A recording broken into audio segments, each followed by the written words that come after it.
Now, Kenya today joined other countries in celebrating World Elders Abuse Day Awareness Day that happens every 15th of June. The event took place at Komarok Estate, Nairobi, with the Ben Foundation, an organization taking care of the elderly, participating. Now, the day was recognized by the United Nations General Assembly in December 2011. Tukisherehekea hii siku ya dunia yote, inayosherehekea katika dunia yote, wale wazee wote wakongwe wake, na ni katika kona zote za nchi yetu Kenya.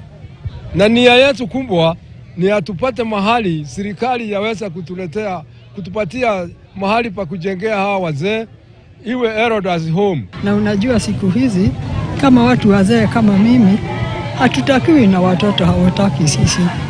Wanataka tu tuondoke wakae peke yao. Kwa hivyo tuna shida kubwa sana. Huko kwa watoto hatuko, huko kwa serikali hatuko. Tunangojea watu watoto na wanataka tukufe tuwaondoke. Tunakutanaga hapa, tunapigiwa chakula, maana kwetu hatuna chakula. Tunaomba chakula, hawa wanatupigia, ndio tukitoka hapa tunaenda nyumbani. Na tukienda nyumbani hakuna mtu wa kutusaidia. Uzee inamalizangwa na ujana.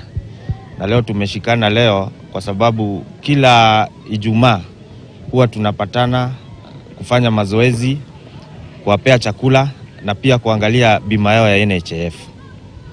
Na katika hii kikundi unaona hapa ni wengi sana. Kuna wenye hawakuweza kufika, inabidi tunaenda tunachukua kwa boma zao, tunawaleta hapa kwa uwanja, tunaongea nao, tunajua mashida zao. And what a day to end this week, beginning the weekend with the good news about Radio Maisha getting